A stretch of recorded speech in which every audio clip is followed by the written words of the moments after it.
My fiancé's father said, "Sign this contract for her student loans or the wedding's off." I said, "I understand." Then I took the ring back and bought a house instead. 3 months later, the loan collectors were calling him as the co-signer. I, 29 male, was supposed to marry Jenna, 27, this past June. We'd been together 4 years, engaged for 1. Everything seemed perfect until her dad pulled his power move at what was supposed to be a casual dinner 3 months before the wedding. Gordon, her father, always gave me weird vibes. Real estate broker, drove a leased BMW he couldn't afford, constantly talked about building generational wealth while being behind on his own mortgage. But Jenna adored him, so I kept my mouth shut. That Tuesday night, after we'd finished eating, Gordon pulled out this folder, like an actual manila folder with typed documents inside, slid it across the table like we were in some corporate merger. "Before you join this family officially, we need to discuss Jenna's education investment." I looked at Jenna. She was staring at her plate. The investment was $127,000 in student loans for her master's in creative writing from a private university, the one Gordon insisted she attend because prestige matters more than price. "I need you to sign as co-borrower on the refinancing," he said. "Better rates with dual income." I flipped through the papers. The loan terms were insane. Variable rate starting at 8.9%. 20-year term. "Gordon, this would make me equally responsible for supporting your wife's dreams." "Yes." He leaned back, this smug look on his face. "Unless you don't believe in her potential?" Jenna finally spoke up. "Dad, we talked about this being voluntary." "Sweetheart, a real man doesn't let his woman struggle with debt alone." I set the papers down. "I need time to review this with a financial advisor." Gordon's face went red. "Financial advisor? This is about trust. You either commit to this family fully, or," he let it hang there, "or what? Or maybe you're not ready for marriage. Can't have the wedding if you're not committed to the family burden. I mean, investment." I looked at Jenna. She was crying silently. "I understand," I said. "Got home that night and couldn't sleep." Jenna kept apologizing, saying she had no idea her dad would do this, that she'd talked to him. But something felt off. She was upset, yeah, but not shocked, not angry at him. Next morning I did some digging, found out through a mutual friend who worked at the university that Jenna had actually graduated with about $63,000 in loans. The rest? Gordon had taken out Parent Plus loans and spent them on expenses. His BMW lease, a vacation to Cabo, new golf clubs. Now he wanted to consolidate everything and make me responsible for his spending. I confronted Jenna that evening. She broke down completely.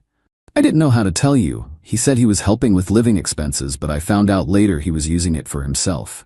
He promised he'd pay it back, but then his real estate deals fell through and—" "You knew. This whole time, you knew." "I was going to tell you after the wedding. I swear. After I was legally bound to you." She couldn't deny it. I took the ring back that night. Not dramatically, just asked for it while she was sobbing on the couch. She handed it over without argument. Update 1. The aftermath was intense. Gordon called me 43 times the first day. Left voicemails ranging from, "Let's discuss this like men," to "You're destroying my daughter," to "I'll sue you for emotional damages." My favorite was, "That ring was a promise. You can't just take it back." Actually, I could. I checked. Conditional gift laws in my state are clear. Jenna moved back with her parents. Started posting vague quotes on Instagram about knowing your worth and real men step up.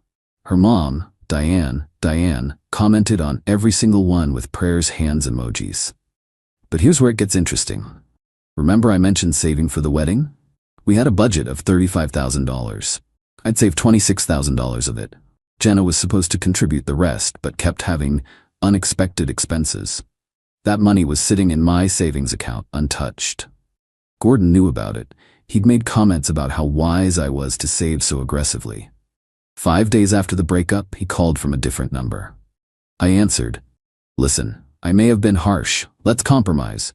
You take on half the loans, we still have the wedding. I'll even knock $5,000 off the wedding contribution from our side." "Your contribution was only $9,000 to begin with." "Exactly. So now it's $4,000. That's reasonable." I laughed. Actually laughed. "Gordon, there's no wedding. You don't understand what you're doing. Jenna's destroyed. Her anxiety medication costs alone. Not my problem anymore." What about the deposits? The venue? The catering? I'm handling it, he paused. You're going to lose thousands walking away from those deposits. Actually, I'm not. See, I'd been smart about one thing. Every contract for the wedding was in my name only. Jenna had insisted on it because planning stresses me out. You're so much better at this stuff. I'd already called the venue. Turned out another couple had been waitlisted for our date. The venue agreed to transfer everything if I let them keep a small transfer fee. Lost maybe $800 total instead of $8,000. The catering? My buddy from college had just started his restaurant business and was doing it at cost as our wedding gift. He was relieved when I called it off. Turned out he'd been stressing about the dietary restrictions Jenna kept adding. The photographer was my cousin. The flowers were through a family friend. I lost maybe $2,000 total in deposits. Had $24,000 left. You know what I did with it? Put a down payment on a house. A small 2-bedroom fixer-upper in a decent neighborhood. Closed in 30 days thanks to the cash down payment. Update 2. Gordon's getting desperate. Found out through mutual friends that he'd been telling everyone I financially abused Jenna by stealing the wedding funds. Even called my parents to tell them they raised a con artist. My mom's response was legendary. At least my son knows not to spend loan money on a BMW lease. How did she know about that? Because I forwarded her the receipts I'd found. Gordon's Facebook was wide open, posting pictures from Cabo with timestamps matching the loan disbursement dates. Idiot even tagged the resort. But the real comedy started when Jenna began dating again. 2 weeks after we split, she was on dating apps. Her profile said she was looking for a mature man who understands financial partnership in relationships. She matched with Trevor. Investment banker. Drove a Tesla. Seemed perfect. They dated for 3 weeks before he Googled her and found her father's public Facebook rants about me not taking on her debt. Trevor asked her about it on their 4th date. According to my friend who witnessed this at a restaurant, Jenna tried to explain it as my ex was financially controlling. Trevor, who apparently wasn't an idiot, asked, "So your dad wanted him to co-sign your student loans?" "Well, yes, but how much?" "That's not how much." $127,000. Trevor excused himself to go to the bathroom and never came back. Left her with a $200 dinner check. Gordon called me the next day screaming that I'd ruined Jenna's reputation. How? By not signing loan documents. By making us look like gold diggers. If the shoe fits. He hung up. Meanwhile, I'm fixing up my house. Spent weekends pulling up old carpet, painting walls, updating fixtures. Posted a few progress pics on Instagram. Nothing dramatic, just new project homeowner. Jenna saw them. Sent me a long text about how I was rubbing her face in it and, "You know I always wanted a house." Yeah, I knew. She wanted a house she didn't have to pay for. Update 3. Remember those loans Gordon wanted me to co-sign on? Funny thing about Parent Plus loans, they're in the parent's name, not the student's. And Gordon, in his infinite wisdom, had been making minimum payments for years while the interest accumulated. Well, 3 months after our breakup, something beautiful happened. See, when I refused to sign the refinancing documents, Gordon had to find another solution.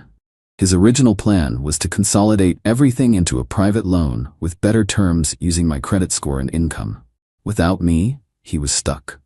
The loans went into default. The first call came while I was at work. Gordon, panic in his voice. "They're garnishing my wages. They can't do this." "Who is?" "The loan servicer. They're taking 15% of my commissions." I stayed quiet. "This is your fault if you just signed." "Gordon, those are your loans. Parent Plus loans, your name, your responsibility." "But they were for Jenna." "No, $63,000 was for Jenna. The rest was for your BMW and vacations." Silence. "How did you?" "Doesn't matter. What matters is that you tried to con me into paying for your midlife crisis. How's that working out?" He started threatening legal action again. I hung up, but it gets better. Diane, Jenna's mom, didn't know about the loan default until they tried to refinance their house to help with the situation. Turns out Gordon had been hiding a lot of financial problems. The default tanked his credit. No refinancing possible. Diane called me crying, begging me to reconsider. He made a mistake. "Please, you loved Jenna once." I did. Then I found out she was complicit in fraud. It's not fraud, it's family helping family. It's literally fraud. Using education loans for personal expenses? That's fraud. She hung up on me. Then came the real estate license issue. Turns out having your wages garnished doesn't look great to the real estate board. Gordon's broker got wind of his financial situation. Started questioning whether he could be trusted with client escrow accounts. He wasn't fired, but he was put on probationary status, meaning someone else had to oversee all his transactions. His commission split went from 70-30 to 50-50 to account for the extra supervision. Update 4. Jenna reached out last week. Different energy entirely. Can we talk? In person? Against my better judgment, I agreed. Met at a coffee shop. She looked rough. Stress, weight loss, bags under her eyes, nails bitten down to nothing. I'm sorry, she started. I should have told you about the loans, about Dad using the money. I waited. He's losing it. Mom found out he took out a second mortgage last year without telling her. Used her signature. She's filing for divorce. That's unfortunate. I need to ask you something. She pulled out papers. Would you be willing to write a statement for Mom's lawyer about Dad trying to force you to take the loans? I looked at the papers. Your mom wants me to help her divorce your dad? She needs to prove financial deception. Your situation shows a pattern. The irony was incredible. Jenna, you were part of that deception. I know I was, but I didn't think. You didn't think I'd find out until after we were married. She started crying. I loved you, I still do. Dad always said this was how families worked. That you share burdens. No, Jenna, he taught you to pass burdens on to others. I took the papers. I'll think about it. Got home and actually laughed. They wanted me to help clean up the mess they created. But here's the thing, I actually did write the statement. Not for Jenna or Diane, but because Gordon needed consequences. Detailed everything, the attempted coercion, the threats about calling off the wedding, the revelation about misused loan funds. Diane's lawyer was very interested in the Cabo vacation funded by education loans. Update 5. Gordon's world has officially imploded. The divorce proceedings revealed even more financial crimes. He'd opened credit cards in Diane's name. Took out a car loan for a boat he sold 2 months later. The Parent Plus loans were just the tip of the iceberg. But the real karma came from an unexpected source, the IRS. See, when you use student loan money for non-education expenses, that's not just fraud, it's potentially taxable income you didn't report. Diane's lawyer, being thorough, reported the whole situation to the IRS. Gordon called me drunk at 2 a.m. last Tuesday. You destroyed my life. No, Gordon, you destroyed your life. I just declined to participate. My daughter won't even talk to me. Can you blame her? She has to move back in with Diane. Can't afford her apartment anymore. Maybe she should get a job that uses that creative writing degree. He went on a rant about respect and family and how his generation understood commitment. I put him on speaker and made a sandwich. Eventually he tired himself out. You could have had everything. A beautiful wife, a family, connections in real estate. Gordon, I do have everything. I have a house that's mine, a job with no garnished wages, a credit score in the 800s, parents who aren't getting divorced. What exactly did I miss out on? He hung up. Jenna texted me the next day. Dad's moving back with Grandma. Lost the house in the divorce. I didn't respond. She sent another. I got a job at Barnes & Noble. Good for her. Another. I'm sorry for everything. You didn't deserve any of this. That one I responded to. You're right. I didn't. Final update. Closed on selling my house yesterday. Made a $38,000 profit after just 6 months of fixes and market appreciation. Already under contract for a better place in a better neighborhood. Gordon's living with his mother, working part-time at a different real estate firm. His wages are still being garnished. The IRS hit him with $34,000 in back taxes and penalties. He's 58 years old and basically starting over. Diane got the house in the divorce, but had to sell it to pay off the secret debts Gordon accumulated. She's renting a 1-bedroom apartment now, working as a receptionist. Jenna's still at Barnes & Noble, dating some guy named Keith, who apparently also has massive student loans. Guess she found her financial partnership. My cousin, who was going to photograph our wedding, shot a proposal last week. The guy signing the check mentioned he'd heard about that situation with the loans through mutual friends. Said it made him and his fiancée have a serious talk about financial transparency before marriage. They actually went to a financial counselor together. You probably saved that couple years of problems, my cousin told me. Maybe. Last week, got a LinkedIn notification. Gordon viewed my profile. That's it. Just viewed it. I updated it the next day with my new promotion to senior project manager. Petty? Maybe. Satisfying? Absolutely. Oh, and remember that ring? Sold it for $8,700. Put it toward the new house down payment. The jeweler asked if there was a story behind it. I said, yeah, dodged a $27,000 bullet. He laughed and said I should buy a lottery ticket with luck like that. Told him luck had nothing to do with it. Sometimes the best investment you can make is walking away from a bad deal, even if that deal comes wrapped in a white dress and calls itself love. To anyone facing similar pressure, no is a complete sentence. Your financial future is not a dowry, and anyone who tries to use your love as leverage for their gain doesn't love you. They love what you can do for them. Also, always get everything in writing, even crazy demands, especially crazy demands. Gordon, if you're reading this, and I know you are because Jenna said you've been hate stalking my socials, your BMW got repossessed last month. I saw it on the auction website. Went for $11,000 under book value. Guess that generational wealth isn't generating much, is it? Cool? Cool.